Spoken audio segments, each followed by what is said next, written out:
Au cœur de Namur, le Festival des Passeurs du Réel donne la parole à ceux qui façonnent notre regard sur le monde. Aujourd'hui, nous partons à la rencontre d'une personnalité engagée pour la préservation du Groenland, un territoire majestueux et fragile.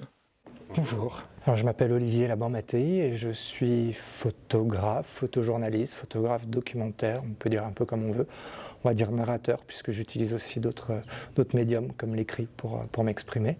Après plus de 10 ans passés comme photographe pour l'agence France Presse, il a choisi de tourner une page pour se consacrer pleinement au documentaire, poursuivant son chemin en tant que photographe indépendant.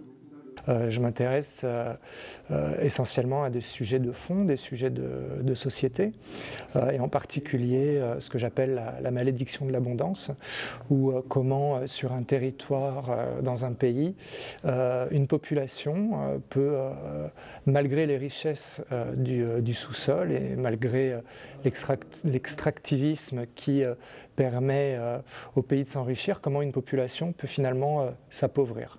Le projet qu'il vient nous présenter aujourd'hui nous emmène au cœur du Groenland, une terre sauvage et grandiose, longtemps oubliée. Elle est aujourd'hui l'objet de nombreuses convoitises en raison de ses richesses minières et minérales.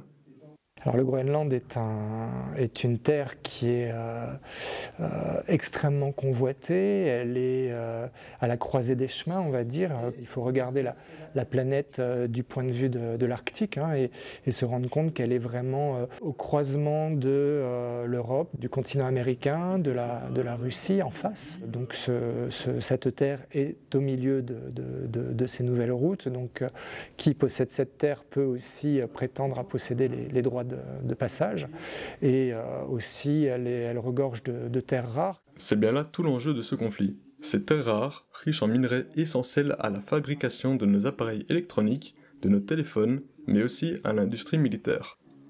À l'issue de son intervention, nous lui avons demandé s'il souhaiterait retourner sur place pour peut-être approfondir encore plus le sujet.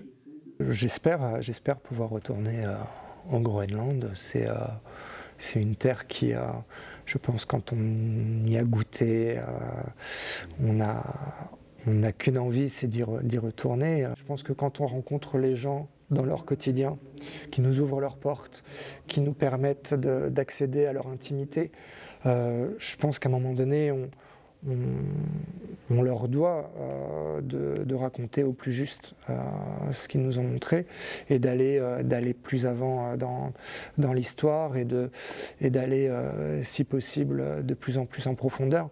Nous l'avons ensuite interrogé sur l'importance qu'il accorde à sa présence dans ce type de festival, l'occasion pour lui de rencontrer le public et d'engager un dialogue direct autour de son travail et des enjeux qu'il soulève. Alors pour moi, c'est indispensable. Quand on fait un travail documentaire, quel qu'il soit, on ne le fait pas pour nous, on le fait pour le lecteur, on le fait pour un public, parce qu'elle permet d'aller plus loin aussi dans la discussion, dans l'explication. Des photos ne peuvent pas tout dire, un texte ne peut pas tout dire. Il y a toujours cette frustration du narrateur de ne pas pouvoir nécessairement tout dire, et la rencontre permet d'aller plus loin.